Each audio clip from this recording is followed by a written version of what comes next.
Hey, what's up, everybody? BDO 44 coming at you with another video. All right, so I just heard Stephen A. Smith's point of view on what the Warriors should do. Excuse me, in regards to trying to attack the Lakers, as well as JJ Redick, of course. Commentary is always phenomenal. He showed us a look at what the Lakers were essentially doing defensively to try to guard Steph Curry, and what he suggests the Warriors do is run more ball screens to simply let Steph dance more. Now, here's the thing. What I've been trying to think about as I've been sitting here standing here doing my squats, is what does the Lakers look like when Anthony Davis doesn't score as much, when the Warriors are a bit more successful getting in the paint? What does that game look like?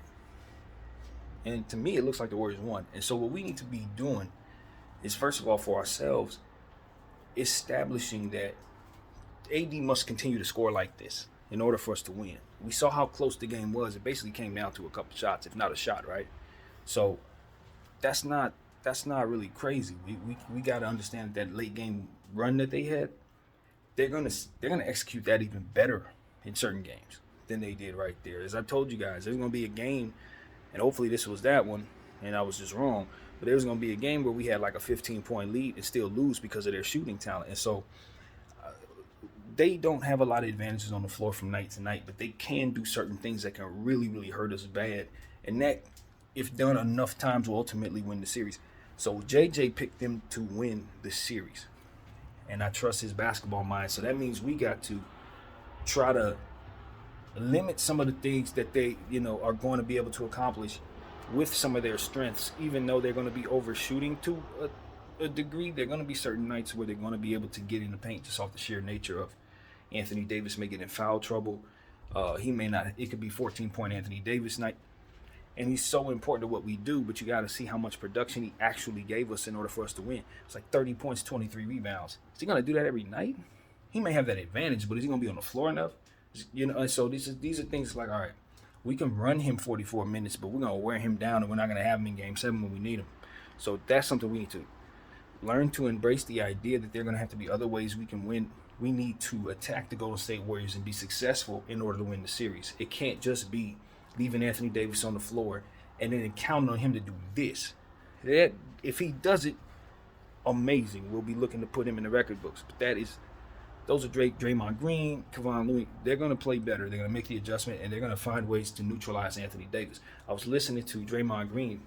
He wants to try to attack Anthony Davis from the point of attack. When as soon as he catches the ball, he's gonna try to rush him, or they're gonna try to devise a way to get better at getting him there. So we need to be ready for that counter.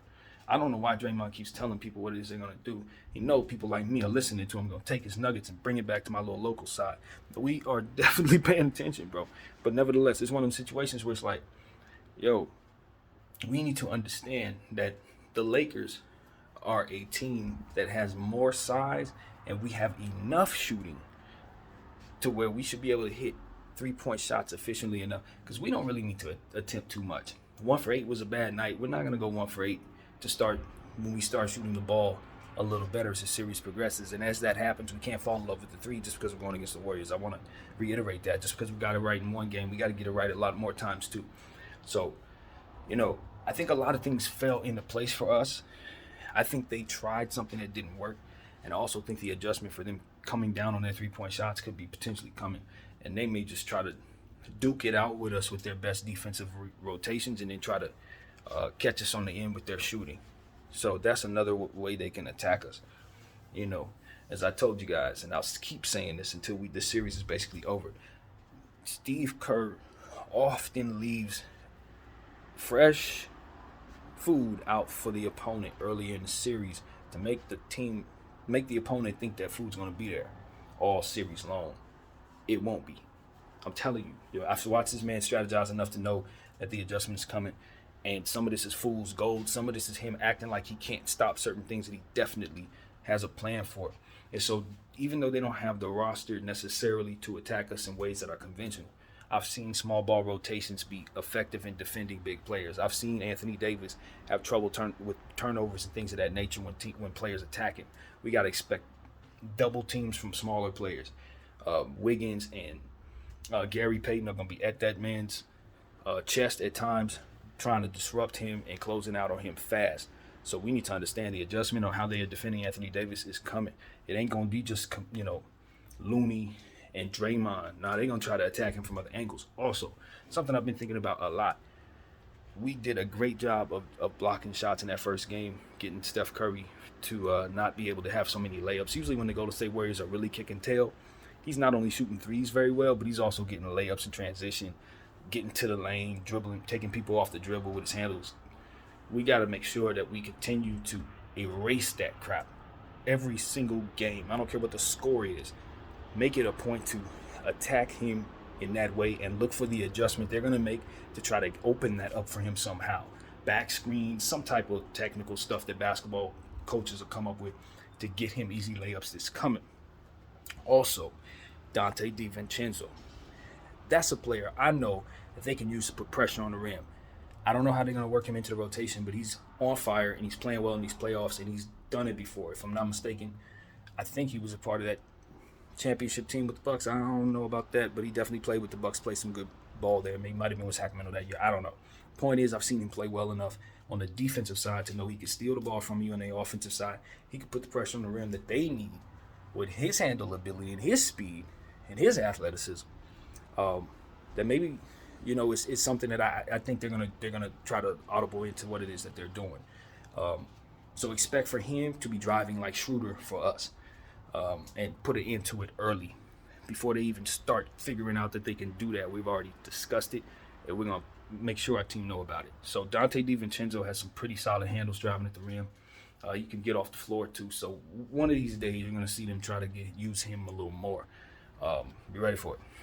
And Wiggins is such an athletic player. We saw what he did out there. He's not going to slow down. He's from another planet, basically. And people know that dude is going to play on both sides of the floor at a very, very high level. His defense is going to always be on point. And so we just got to respect that. And anybody that's on him, we shouldn't be trying to get the ball to the person that he's targeting too much. You know what I mean? And that's the thing, man. The guards are just going to be in a tough spot. We just got to get the ball to the guard that's not being guarded by one of them elite defenders. If Gary Payton is hounding Austin Reeves, don't keep giving the ball to Austin Reeves over and over again. That's a low percentage situation because of how good defensively Gary is. You don't want him out there trying to dribble around that man. It's not going to work. So I think we did a fantastic job of not doing that in the first game. Austin Reeves did not turn the ball over at all. And I think in throughout this series, it's not going to be unacceptable for him to have certain turnovers, especially given who's guarding him and how they're going to be guarding him. They respect him. If I'm them, I respect that he's going to probably have a huge game, especially down the stretch of the fourth quarter. So we're going to have to, throw a lot of stuff at the Golden State Warriors to keep them guessing about who is attacking them so we can open up the game for Austin Reeves. Because as long as they continue to put their best defenders on him, it's going to be really tough for him to have his best game. So I trust in his talent. I know he's a phenomenal player, but I just know these players are just a bit more developed and obviously the champs. So we gotta let him do what it is he's gonna do, and hopefully he doesn't struggle. Just the same, with my concerns, So that's what I have to say about that. And the same goes for other guards, man. To be honest with you, I think D'Lo's in such a good rhythm that you're not really mentioning him, but the same goes for him. They're gonna put defenses on him like crazy. And Steve Kerr knows the kid, so at some point in time, we're going to see them try to neutralize what he does. That's going to be one of those games that they have where it's like, nah, we're going to erase what D'Lo do. So I just see that coming. They can't do nothing with Anthony Davis, but they can definitely do things with some of our other players. And so just the same, we need to understand, again, reiterating the same thing. We cannot let Anthony Davis get worn down. 44 minutes. I think I told you guys this before the series began, maybe 3 videos ago in regards to the conversation. They're going to overuse Anthony Davis because the matchup is so glaring of a advantage. And when you take him off the floor, it immediately becomes an advantage for their team because they outclass us in just about every other small situation. You know what I mean? It's that Anthony Davis factor that gives us the advantage. That's so powerful. So this is a series where you basically want Anthony Davis on the floor at all times. Problem is, you can't lose sight of the fact this guy is very fragile. You know what I mean? You can't lose sight of the fact he's dealing with the foot. So for us, we got our entire playoffs to consider. This is just the second round, halfway through. And so even though we're going against the Warriors and it's how you have to beat them, again, you have to come up them with another type of attack that is successful, that's positive. Because if you don't, you can't sustain with Anthony Davis playing this much, especially if they extend the series. So you saw how much it took for us to get out of him to win, and we don't expect for that every night. And I know I'm saying the same thing over again. So it's all good in the end. I think Anthony Davis is showing us that he can handle it, but we just don't want to not have him when we really need him. And I think that's preventable, truly preventable. So I'm not mad at us putting ourselves in a position to sit him so long as we are comfortable putting Winion, Vando, all those players on the floor. Combination of Vando, Winion, combination of Bamba, Rui, Bron, and so we can buy ourselves some time with AD sitting down and still be net positive against the Warriors in spurts, especially if Steph Curry's sitting down or Klay Thompson and Steph Curry sitting down. They got to get a breather. At that time, it's okay to leave yourself different bigs. It's a long series. So that's what I want to say. If we can keep Anthony Davis fresh, it probably won't be a long series because he's going to dominate. But it ain't the way keeping him out there all game long. That ain't the way. So I just wanted to put that out there.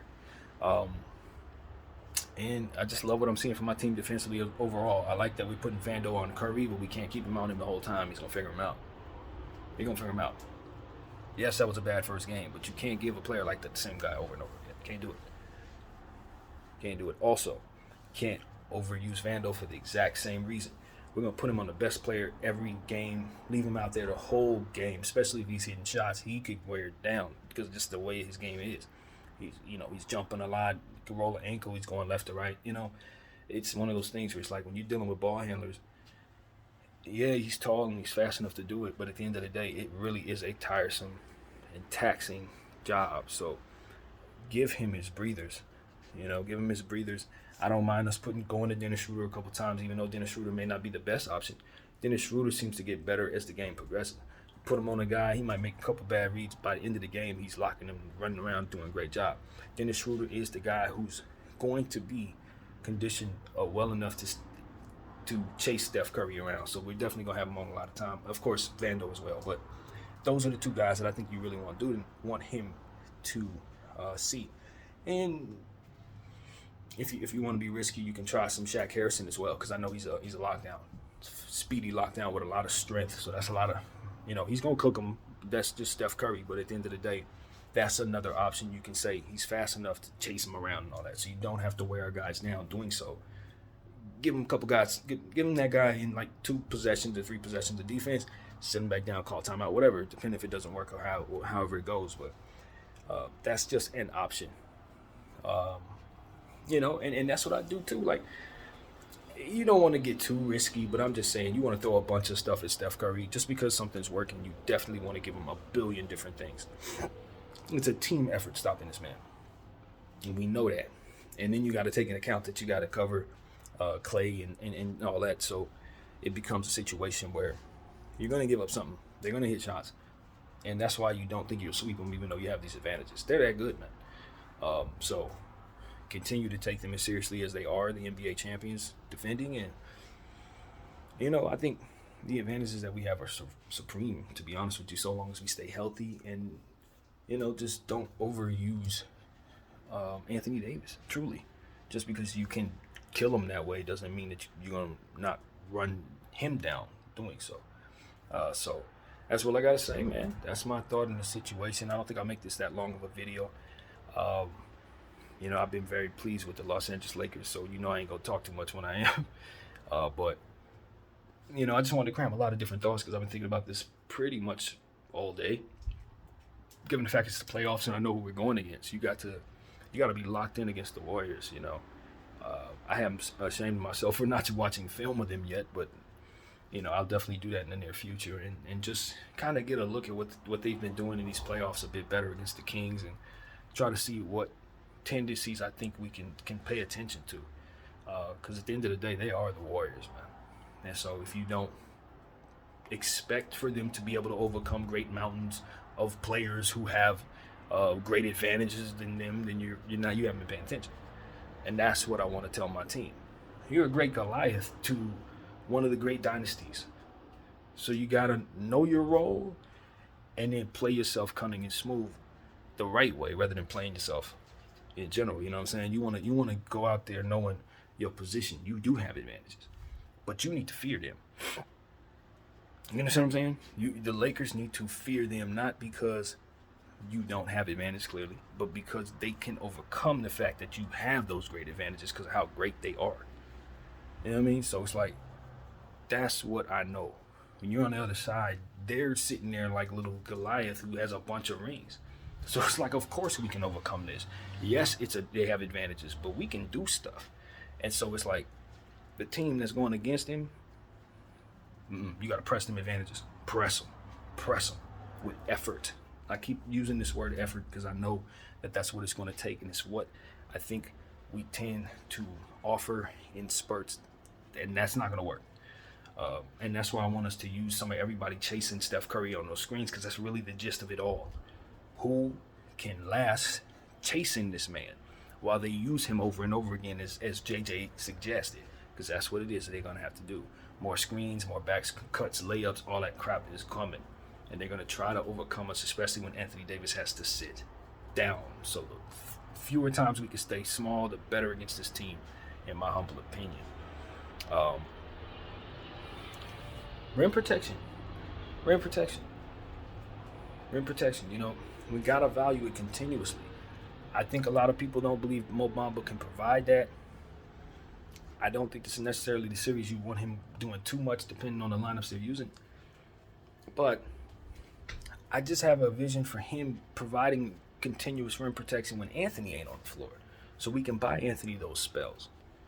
Now I don't know, but you know, it just stands to reason with a player that tall with arms that long that we don't have to be without supreme rim protection possibilities with his length when Anthony sits down. You know what I'm saying?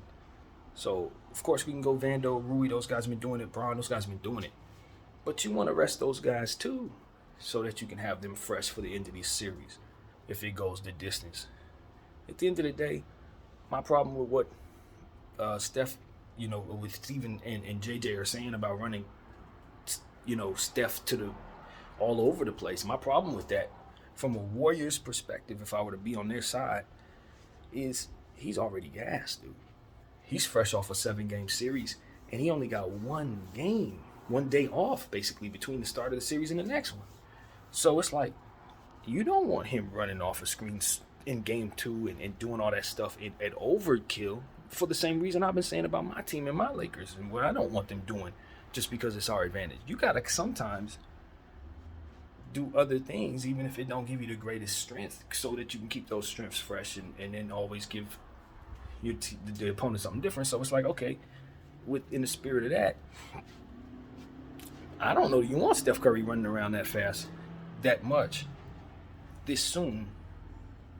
Nah, you probably want to hide him a little bit in game 2 and game 3. You probably want him doing that in game 4, game 5, and game 6 if he gets that far, if you're the Golden State Warriors. And so you have to assume he gets that far, even though you're at a disadvantage because your team is shooters. So it's like, if you're strategizing to wear him down early in the series, just like I'm saying with AD, you're at a disadvantage. You're going to be at a disadvantage. So I just think that, yeah, you can put Steph Curry in overdrive, and he is definitely one of the best conditioned athletes out there. But that man, 35 years old, man, you do not want him running 40 and 50 plays where he's running curl screens, stuff like that. You just, it gets to a point where, even though it gives you the best advantage, he's going to wear down. So that does, you know, like, the Golden State Warriors are going to have to come up with a lot. They have to find a way to win small. That's just what it is. They got to find a way to win small. And it's going to be Gary Payton trying to take the ball from us. You know what I mean? Wiggins, those guys trying to get in transition, that I think we need to really try to ward off as these games progress in this series. Those are things they're going to do. You know, Looney's going to rebound, it seems, at a 20-point clip no matter what. If he gets less than 18 at this point, it's like, really? And that's how it's going right now. So you can try to leave AD out there for 44 minutes to offset that, but I don't know if that's sustainable. So we're going to have to be very careful with the rebounding in general going forward. Brian going to have to keep crashing the glass, and all these other guys on the team, everybody as a team unit needs to be board mindful, especially the long ones, clearly. So, yeah, that is a further thought as well. The Golden State Warriors provided so many threats, but they seem to be a little bashful early on about playing Kuminga, DiVincenzo. So I expect those guys are fresh legs. They're going to use them probably in the second game at home because they know they're going to be more likely to be confident at home. So I think those guys are going to probably get a little more usage tomorrow, and they may actually try to hide Steph Curry. Not hide him, but just pull back his usage a little more for the second game and then have him go crazy in Staples / Crypto. That just makes more sense to me. He's built for the bright lights. You want him running off 50 and 60 screens in the other team's gym, because at the end of the day, you are a bad road team. So I'm just trying to put myself in their mind if I'm trying to scheme against us, because I think at the end of the day, this is war. You got to look at it from their perspective. You can't just look at the things that you're adjusting to what they did. Now you got to look at what worked for you and see them saying, I got to stop that. And then you got to picture them doing so, and you got to figure out how the heck to get around that. So it's like, it's a lot of ways to strategize. I'm sure we got the best in the business down there who can help us do it. LeBron James, Anthony Davis, those guys are really, really smart. They know what they're looking at. Darvin Ham has some good schemes, it seems, in these playoffs defensively that he's using strictly for the playoffs that we really ain't seen too much in the regular season. So we're seeing practice playoff for this team, and I like the fact that they've been doing that. So again, LA Lakers have made their fans proud getting this far. It is no shame losing a series to the Golden State Warriors, but the fact that we're up 1-0 with these advantages makes us feel like we should now feel confident that losing the series will be a disappointment. But again, it's the Golden State Warriors, so you just gotta take them seriously, press forward, withstand their late game runs that are no shame in letting happen. And see, that's the point. They do that every night to everybody, man. I think it's easy to get upset at the fact that we gave up that 10 points down the stretch of the game, but you gotta understand that's Steph Curry and Klay Thompson. They're gonna definitely hit rhythm shots down the stretch of the games. What you gotta do is make sure that you're converting on the offensive end while they're doing so in the ways that could potentially put them in foul trouble down the stretch of a game. They should probably already have at least 3 fouls, right? So you want them fouling down the stretch of the game so that all that stuff can be disrupted down the stretch of the game. Hopefully putting them in foul trouble throughout the game with a guy like Dennis Schroeder driving at him over and over again, which is why what he did yesterday was so important. I like how we attack, but I know the adjustment is coming, and you just can't assume Anthony Davis is going to do this as well. And you also can't assume that Vanderbilt is going to continue to be able to be as successful against that particular guy, because that dude, come on, man, he's going to figure you out eventually. It just is what it is. But I love what Vando's doing, obviously, and his price is going up too. His price is going up. People are calling it out. The bag is Vando's, so long as he keeps guarding these Hall of Fame players and super speedy dudes like this. But you guys know I was already on board with keeping Vando anyway, even through the weaknesses. I had no concern. This is somebody you need to keep on your basketball team for 25 years if he's willing to play that long, for the type of attributes you can bring to your team and how easy it is to use him without ever calling a play for him. I mean, it's a no-brainer. He's like Dennis Rodman. You need to use a player like that at all times. I'm very, very happy Rob Pelinka saw that and brought him here. So, yeah, man, that's what I got to say, man. Pay the Vandalorian, straight up. We got a lot of people to pay, man. I don't know who all going to take what, but if this team want to keep winning for years to come, they can't take too much of the cap from themselves. It just is what it is. And I know the risk is players can get traded, so why you want to make a sacrifice? But if you're on a championship team, it's just the way it's set up. We made a whole video about it just now. I encourage everybody to go check it out. But at the end of the day, that's really what it's about there. If you really want to stay this good, somebody got to be cheap. Somebody has to be affordable for the team in order to keep them deep and all that. So we like what we have, and we don't know how long we can keep it with all these guys' prices going up. So let's win this thing right now, and hopefully guys love it and stay. So that's really what it is, man. Winning as a Los Angeles Lakers can get you a lot of money off the court, and I genuinely believe that winning here means something different. Salute to Kobe minutes. So that is really what I got to say, man. I'm starving and I'm only halfway through my workout, so I can't keep making these videos and then stopping my workout, never eating anything. So that's what I got to say, man. BDL 44. I thank you all for watching. Wow.